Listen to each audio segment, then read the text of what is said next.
আসসালামু আলাইকুম, স্বাগতম সবাইকে ইনভার্স লার্নিং এর এই ভিডিওতে। আমরা এই ভিডিওতে আলোচনা করব সপ্তম শ্রেণী বিজ্ঞান বইয়ের অনুসন্ধানী পাঠের ষষ্ঠ অধ্যায় তাপ ও তাপমাত্রার 2 নম্বর লেকচারে।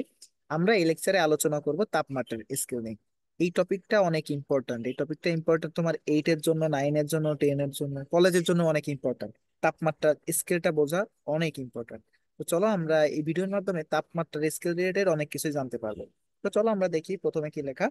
তাপমাত্রার আন্তর্জাতিক একক হচ্ছে কেলভিন।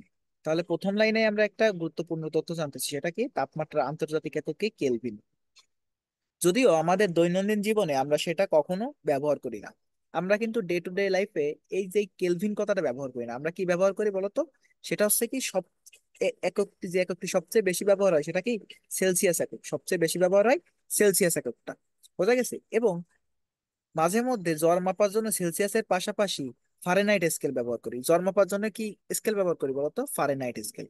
ফারেনহাইট স্কেলে আমাদের শরীরের স্বাভাবিক তাপমাত্রা কত? 98.4 ডিগ্রি ফারেনহাইট। বোঝা গেছে? আর সেলসিয়াসে কত সেটা? 37 ডিগ্রি সেলসিয়াস। এটা আমাদের মনে রাখা লাগে। ফারেনহাইটে কত? 98.4 ডিগ্রি সেলসিয়াস। আর ফারেনহাইট আর সেলসিয়াস স্কেলে কি 37 ডিগ্রি সেলসিয়াস। এবার কেলভিনে কত হতে পারে বলতো? কেলভিনে কত হতে পারে সেটা আমরা আস্তে আস্তে জেনে যাবো। ঠিক আছে, লেকচারটা ফলো করো, জেনে যাবা। তো এখানে একটা শক দেওয়া আছে, আমরা এই শকটা দেখি। এখানে বলা আছে স্কেল। এই যে স্কেল বলা আছে এই দিক বরাবর, স্কেল কয় ধরনের হতে পারে? 3 ধরনের। আরো অনেক ধরনের হতে পারে। আমাদের বইয়ে কত ধরনের আছে? 3 ধরনের। সেটা কি? সেলসিয়াস, কেলভিন এবং ফারেনহাইট। এককটা কি? সেলসিয়াস স্কেলের এককটা হচ্ছে ডিগ্রি সেলসিয়াস। সেলসিয়াস বানানের প্রথম অক্ষর সি, যার কারণে এটা সেলসিয়াস, বিজ্ঞানী সেলসিয়াসের নামকরণে। কেলভিন স্কেল কি? কে, বিজ্ঞানী কেলভিনের নামকরণে কে দিয়ে প্রকাশ করা হয়। ফারেনহাইটে কি? Degree Fahrenheit. দেখো কেলভিনের বেলায় কিন্তু কোনো রকম ডিগ্রি নাই, কিন্তু জাস্ট কে আছে। আর সেলসিয়াস এবং ফারেনহাইটের বেলায় ডিগ্রি আছে কিন্তু। এবার এখানে কি দেওয়া আছে? পানি জমে বরফ হওয়ার তাপমাত্রা কত সেলসিয়াস স্কেলে? সেটা 0 ডিগ্রি সেলসিয়াস। অর্থাৎ একে বলা যায় আবার বরফ গলতে শুরু করে কত ডিগ্রি সেলসিয়াস তাপমাত্রা জানো? সেটা কি? 0 ডিগ্রি সেলসিয়াস। তার মানে কি, যে তাপমাত্রায় পানি জমে বরফ হয় আবার বরফ গলে পানি হয়, সেটা কিন্তু একই তাপমাত্রা। বোঝা গেছে? সেটা কি? 0 ডিগ্রি সেলসিয়াস। আর পানি ফুটতে শুরু করে 100 ডিগ্রি সেলসিয়াসে। এবার পানি বাষ্পীভবনের তাপমাত্রা এবং বরফের গলনাঙ্কের তাপমাত্রার পার্থক্য কত বলতো? 100 - 0 কত হয়? 100ই কিন্তু হয়। তারপরে কেলভিনের বেলায় দেখি, বরফ হতে শুরু করে 273.15 ডিগ্রি সেলসিয়াস। আর পানি বাষ্প হতে শুরু করে কত? 373.15 ডিগ্রি সেলসিয়াস। এই দুইটার ভিতর পার্থক্য কি আমরা একটু দেখি। 373.15 মাইনাস 273.15 কত হয়? 100। বোঝা গেছে? এবার আসি ফারেনহাইট। ফারেনহাইটের কি? পানি জমে বরফ হয় কত ডিগ্রি সেলসিয়াসে? 32। আর পানি ফুটে বাষ্প হয় কত? 212। তাহলে এই দুইটা ডিফারেন্স কত? 212 - 32 কত?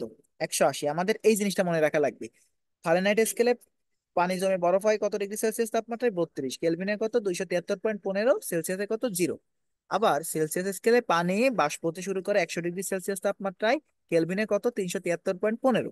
ফারেনহাইটে কত? 212। এই ছকটা আমাদের একটু মনে রাখা লাগবে। আমরা এই কনভার্ট করাটা শিখবো, যে কিভাবে সেলসিয়াস থেকে ফারেনহাইটে যায়, কিভাবে ফারেনহাইট থেকে কেলভিনে যায়, কিভাবে কেলভিন থেকে ফারেনহাইট এই সেলসিয়াসে যায়। এগুলো আমরা সবকিছু জানবো।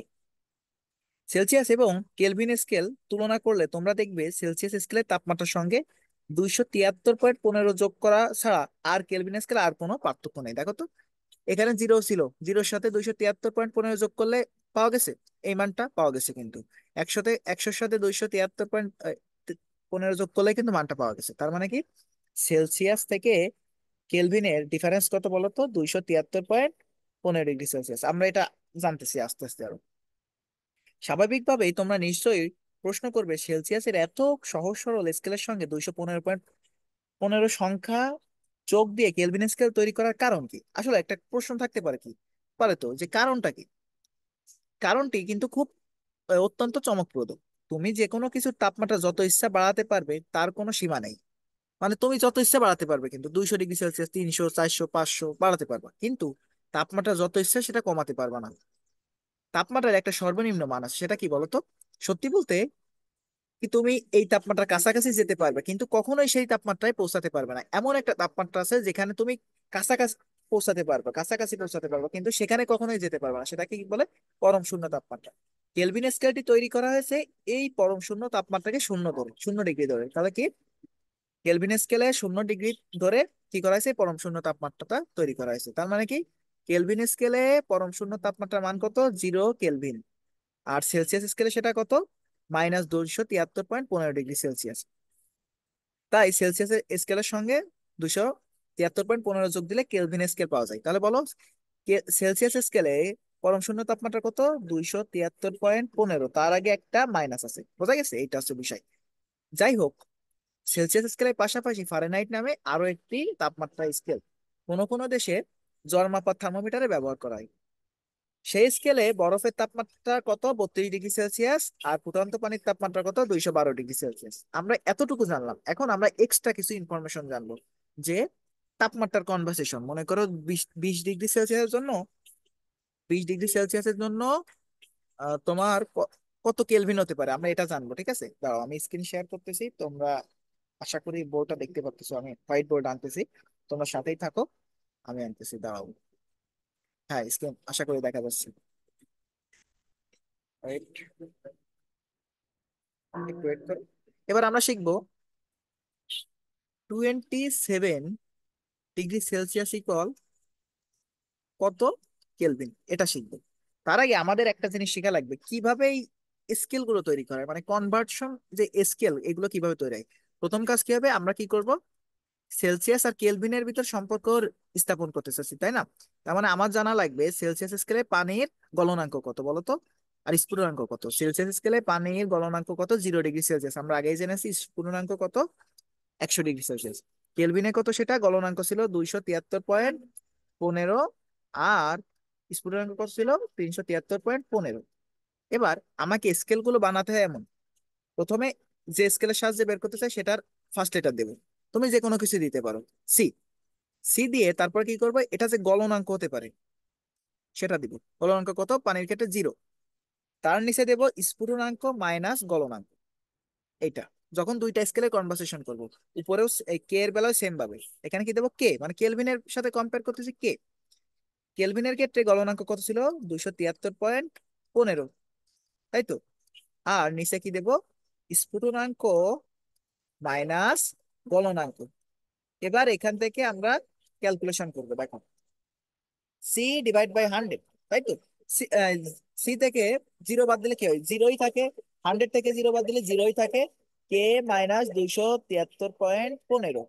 আর এখানে কি হবে, 373.15 থেকে 273.15 বাদ দিলে কত, 100 থাকে। এবার দেখো তো, আমরা একটু ক্যালকুলেশন করি। 100 কাটা, এই 100 এই 100 কাটা, তাহলে থাকে কি, Celsius equal K -273.15 degree Celsius. তাহলে বলো তো আমি কি বলেছি, এখানে কি বলেছি, 27 ডিগ্রি সেলসিয়াস সমান 27 ডিগ্রি সেলসিয়াস। সি এর জায়গায় 27 ডিগ্রি সেলসিয়াস বসাবো, K -273.15। এবার এখান থেকে কে এর মান বের করতে পারবা না, কি করবা, 27, এই পাশে মাইনাস ছিল, এ পাশে হয়ে যাবে প্লাস। এটা হচ্ছে কি কেলভিন স্কেলের মান, মানে যোগ করলে যেটা আসে। যোগ করলে কত আসবে বলতো, মেবি 300.15 কেলভিন। এটা হচ্ছে কি অ্যান্সার। এবার যদি বলা হয়, আহ দাঁড়াও, আমি বোর্ডটা একটু বড় করি, স্ক্রিনটা দেখো। এবার যদি তোমাকে বলা হয় তোমার দেহের যে স্বাভাবিক তাপমাত্রা 98.4 ডিগ্রি ফারেনহাইট, এটা সমান কত ডিগ্রি সেলসিয়াস। কি বললাম, কত ডিগ্রি সেলসিয়াস। তাহলে আমাকে প্রথমে কি করা লাগবে, স্কেলের ভিতর যে কনভার্সেশন সেটা বের করা লাগবে। তাহলে কি, সেলসিয়াস আর ফারেনহাইট। তাহলে কি করব, সেলসিয়াস দিব, ডান পাশে দিব ফারেনহাইট, দিয়ে দুই পাশে দুইটা দাগ দেবো নিচে। দিয়ে কি করব, মাইনাস করব, কি দুইটা থেকে কি মাইনাস করব, এই দুইটা স্কেলের যে গলনাঙ্কের মান সেটা।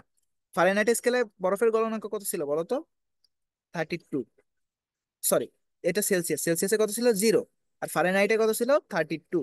নিচে কি করব, স্ফুটনাঙ্ক মাইনাস গলনাঙ্ক। পানির স্ফুটনাঙ্ক কত ছিল, 100। সবসময় পানিরটা নিয়ে কাজ করব। এখানে 100 ছিল, এখানে 0 ছিল। আর ফারেনহাইট স্কেলে কি ছিল, 212 - 32। তারপরে এখানে কি আসে, আমরা ক্যালকুলেশনটা করি। 100 - F - 32 / 180, বোঝা গেছে। এবার দেখো, আমি কি বললাম, সি। এখানে দেখো তো, যদি আমি 20 কমন নেই এই দুইটা থেকে, তাহলে কি হয়, 20 দ্বারা ভাগ দিলে 5, F-32 9। তোমরা এটা মনে রাখতে পারো, সেলসিয়াস আর ফারেনহাইটের কনভার্সেশন কেমনে করে। এটা হচ্ছে ফাইনাল সূত্র। এরপর কি বললাম, আমার কি বের করা লাগবে? বের করা লাগবে ফারেনহাইট স্কেলে, সরি সেলসিয়াস স্কেলে সেটার মান কত। ফারেনহাইট কত দেওয়া ছিল আমার প্রশ্নে, দেখি ফারেনহাইটে দেওয়া ছিল 98.4। আমি সেটা বসাবো, C/5, এখানে কি 98.4 মাইনাস 32/9। তাহলে এখানে ক্যালকুলেশন করলে কি হবে দেখো, C-5 এখানে হবে কত বলো তো, 0.4, এখানে হবে 60, এটা 66.4। সি সমান কি হবে, 66.4 × 5 / 9। তোমরা ক্যালকুলেটর করে দেখতে পারো, এটার মান মেবি হচ্ছে কত আসতে পারে, 36.89 অথবা 37-এর কাছাকাছি, বোঝা গেছে। তোমরা ক্যালকুলেশন একটু করে নেবা। এরপরে কি করবা তোমরা, ফারেনহাইট আর কেলভিন কেমনে করবা জানো, এটা 9K/5 মাইনাস 273.15। এটা হচ্ছে কি ফারেনহাইট এবং কেলভিনের কনভার্সেশন। আমি একটু লিখে দেই এখানে, আর একটু সুন্দর করে লিখে দেই, এখানে একটু হজবরল হয়ে গেছে। দেখো, তোমরা যদি সেলসিয়াস থেকে কেলভিনে যেতে চাও, সেটা কি হবে, C/5, সরি, C=K-273.15। এটা হচ্ছে একটা বিষয়, এটা পয়েন্ট কিন্তু। তারপরে যদি বলা হয় কেলভিন থেকে কোথায়, ফারেনহাইটে, সেটা কি হবে, K-273.15 এখানে কি হবে, এখানে হবে F-32/9। এবার যদি বলা হয় ফারেনহাইট থেকে সেলসিয়াস, তাহলে কি হবে, F-32 5/C/, এখানে 9, সরি এখানে 9, C/5। এটা হচ্ছে কি কনভার্সেশন। তোমাকে যদি বলে 30°F সমান কত ডিগ্রি সেলসিয়াস, তুমি কি করবে, এফ এর জায়গায় 30 বসাবা, বাকিটা ক্যালকুলেশন করবে। যদি বলা হয় 200 কেলভিন সমান কত ডিগ্রি সেলসিয়াস, কি করবা, কে এর জায়গায় 200 বসাবা। ঠিক আছে, সেম ভাবে যেটাই দেওয়া থাকবে তোমরা এখানে বসাবা। এটা ছিল আজকে লেকচারের আলোচনা। যদি তোমাদের ভালো লেগে থাকে, নতুন কিছু শিখে থাকে, অবশ্যই চ্যানেলটি সাবস্ক্রাইব করতে পারো, বন্ধুদের সাথে শেয়ার করতে পারো, লাইক কমেন্ট করতে পারো। ধন্যবাদ সবাইকে ভিডিওটি দেখার জন্য।